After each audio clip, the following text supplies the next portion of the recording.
বাড়িতে ঢাকায় যারা থাকে তারা বাড়ি থেকে তালবিয়া পড়তে পড়তে শুরু করে। তাহলে হজটা শুরুই হলো কি দিয়ে? বেদাত দিয়ে শুরু হলো, বেদাত দিয়ে। আর একটা নসিহত করবো আপনাদেরকে, যখন হজ্জে যাওয়ার নিয়াত করবেন তখন আগে খুঁজে দেখবেন কোন কাফেলায় কোনো আলেম যাচ্ছে, বুঝছেন? সালাফি আকীদার আলেম যাচ্ছে। যদি কাফেলা সালাফি আকীদার হয় আর ওই কাফেলায় যদি একজন বা দুইজন বিজ্ঞ আলেম থাকে, তাহলে পদ্ধতির দিক থেকে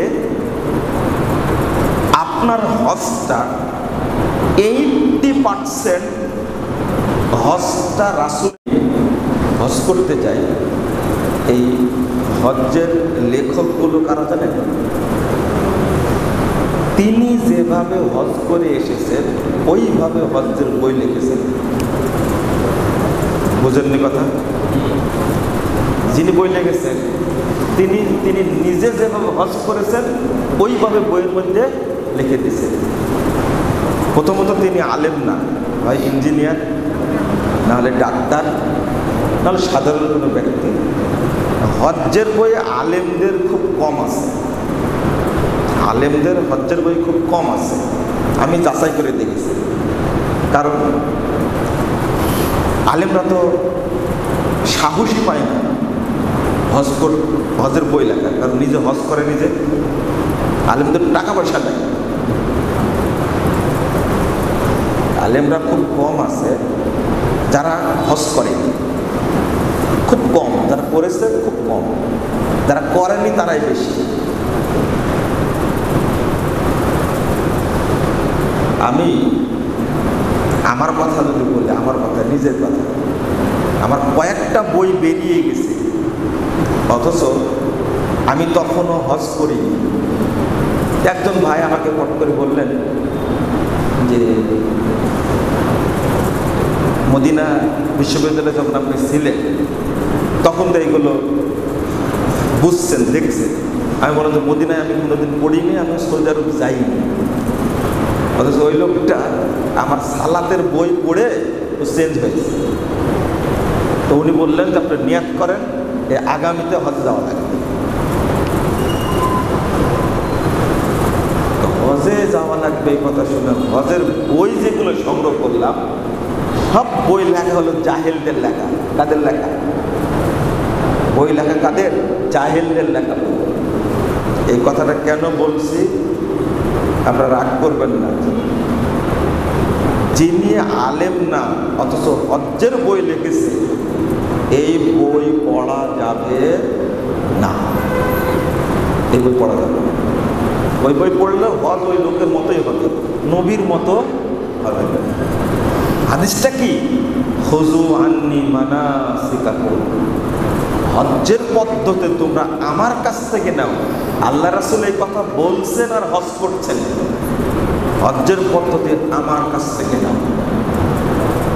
কিন্তু আমরা যে পদ্ধতিতে হজ করতে যাই, এই পদ্ধতি রাসূলুল্লাহ সাল্লাল্লাহু আলাইহি ওয়াসাল্লামের পদ্ধতি না। অধিকাংশ মানুষ যেটা করে, এক নম্বর, আমরা যখন হজ্জের এহরাম বাঁধি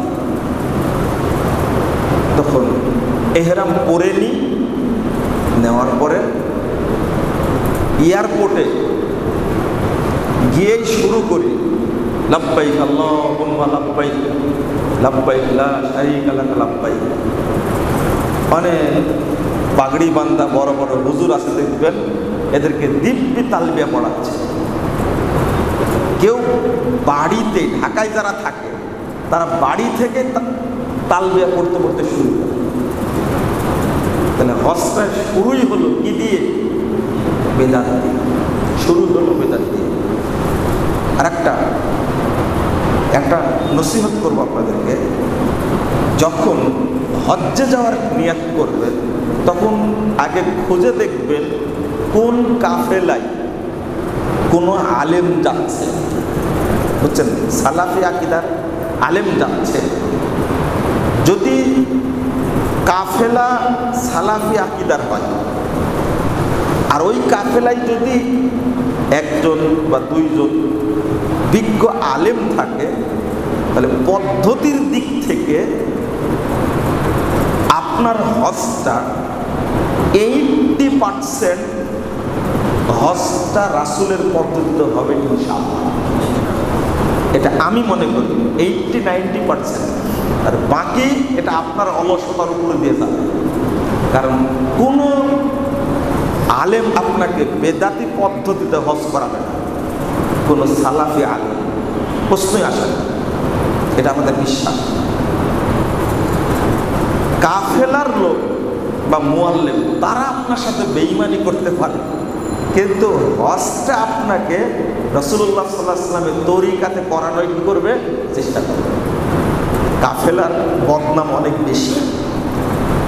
এই নসিহতটা কেন করলাম, রাসূল সাল্লাল্লাহু আলাইহি ওয়াসাল্লাম যখন মদিনায় ঘোষণা দিলেন আমি হজ্জে যাব, তখন আশেপাশের বিভিন্ন এলাকা থেকে সাহাবীরা একত্রিত হলেন আল্লাহ রাসূলের সাথে হজ করবেন। তাই সহিহ মুসলিমের হাদিস। এই হাদিস প্রমাণ করে যে জানা মানুষের সাথে হজ করা উচিত, যেন হজ্জের পদ্ধতি কি সঠিক থাকে। আর যদি মনে করেন যে আমি একটু আরামে থাকবো, ভালো ভালো খাবো, মানে ভালো ভালো জায়গায় ঘুরে বেড়াবো, কাফেলা কোনটা সেটা দেখার বিষয় নেই। যদি বেদাতি কাফেলা হয়, আমি খুব শক্ত করে বলছি, যদি বেদাতি কাফেলায় আপনি হজে যান, আপনার হজ কবুল হওয়ার কোনো সম্ভাবনা নেই। আরো শক্ত করে বলছি, যদি আপনি এমন কাফেলায় হজে যান যেটা বেদাতি কাফেলা, এই হজ কবুল হওয়ার 1% সম্ভাবনা নাই। এখন যদি আপনি চ্যালেঞ্জে আসতে চান, আমি রাজি, কারণ হজই করাবে বেদাতি পদ্ধতিতে, কিভাবে কবুল হবে তারা? এই যে শুরু করলো বাড়ি থেকে তালবিয়া পড়া, লাব্বাইক পড়া যদি শুরু হবে বিমানবন্দর থেকে, তাহলে মিকাতের প্রয়োজন কি ছিল? ঢাকা বিমানবন্দর কি মিকাত? জাহেল ছাড়া মিকাত থেকে কে ইহরাম পড়বে? কেন হজ্জের নিয়াত করবে? এটা জাহেল, মূর্খ, বেকুব।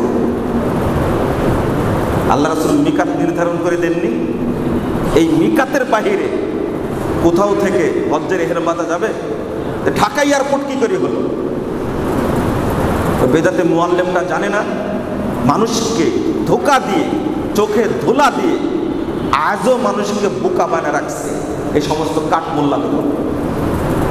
আর এর বিরুদ্ধে কেউ বলবে না। এখন গেল তো মিকাতে যা কি করবে? ঘোড়ার ঘাস কাটবে? তাহলে বুঝেন নি মনে হয় কথাটা। এহরাম পরা এক জিনিস আর এহরাম বাঁধা এক জিনিস, মনে থাকবে? এহরাম পরা মানে কি? কাপড় পরা। কি পরা? কাপড় পরা। আর এহরাম বাঁধা মানে নিয়াত করা। নিয়াত করবে মিকাতে গিয়ে, ঘোষণা দেবে আমরা মিকাত অতিক্রম করতে যাচ্ছি, তখন আমরা কি বলবো? নিয়াত করব এবং বলবো কি? লাব্বাইক উমরাতান বা লাব্বাইক হাজ্জান। কেউ আগে হজ করে না, আগে কি করে? উমরা করে। বলবে কি? লাব্বাইকা উমরাতান। এটা শুরু হলো, এইটা হজ্জের শুরুটা হলো। এই কথা বলে লাব্বাইক আল্লাহুম্মা লাব্বাইক লাব্বাইক লা শারীকা লাক লাব্বাইক, এই তালবিয়া পড়া শুরু করবে। জিকির আজকার যত আছে শুরু করবে। তাহলে দুইটা জিনিস মনে থাকবে তো। একটা এহরাম পরা, আপনি যখন ঢাকা থেকে যাচ্ছেন বাড়ি থেকে পরেন, কোনো সমস্যা নেই। আর একটা হলো ও খুঁজে বেড়াচ্ছে বিমানবন্দরে যে কার পায়ে স্যান্ডেল আছে, জুতা আছে যেটা সেলাই করা। বুঝেন না মনে কথাটা? ও খুঁজে বেড়াচ্ছে যে কার পায়ে স্যান্ডেল বা জুতা আছে কি করা? সেলাই করা। এইটা খুঁজে বেড়াচ্ছে। দেখলে বলবো আপনার এই জুতা পরে কিন্তু হজ হবে না। কারণ কি, সেলাই করা জুতা পরেছেন, হবে না এটা। জুতাটা নিয়ে এখন ওই স্যান্ডেল বিক্রি করবে। কি করবে? স্যান্ডেল বিক্রি করবে। আমাকে যখন প্রথম বলছে স্যান্ডেল নিব কেন, এই স্যান্ডেলে তো হজ হবে না আপনার। হবে না কেন? যে সেলাই করা যায়। আমি বললাম যে মাসালা আপনার কাছ থেকে জানতে হবে না, এবং আপনি এটা নিয়ে বেরিয়ে যান। আপনি কে ঢুকাইছিলেন স্যান্ডেল বিক্রি করার জন্য? বলছে যে আপনার হজই হবে না। বিক্রি বন্ধ করে দিছি। বিক্রি করতে মনে করেন 20 টাকার স্যান্ডেল বিক্রি করবে কয় টাকা? 100 টাকা, 80 টাকা লাভ। আমি বলছি আপনাদের সেটা কি সেলাইবিহীন হতে হবে? কি কাপড়, পোশাক, স্যান্ডেল সেলাইবিহীন হতে হবে না। আমাকে একজন হাজি বলছে তুমি শুধু প্যাঁচ বাঁধাও। প্যাঁচ বাঁধাবো মানে ওই যে এই যে আমি সেলাইবিহীন স্যান্ডেল নিয়ে আসছি, তো এটাই তো ভুল করেছেন আপনি। আপনি সেলাইবিহীন জুতা নিয়ে আসবেন, স্যান্ডেল নিয়ে আসবেন, কোনো সমস্যা, মানে সেলাই করা কোনো সমস্যা নাই। কেন আপনি স্যান্ডেল নিয়ে আসছেন এটা বুঝেন না? এই জিনিসটাও যে বুঝাই দিতে হবে, কথা বুঝতে পারলেন? এটা হজ ওমরার ব্যাপার এটা। এবার মক্কায় আপনি চলে গেছেন, যাওয়ার পরে যেটা হচ্ছে ওমরা করে ফেললেন, ফতোয়া দিয়ে দিয়েছে এহরাম অবস্থায় গোসল করা যাবে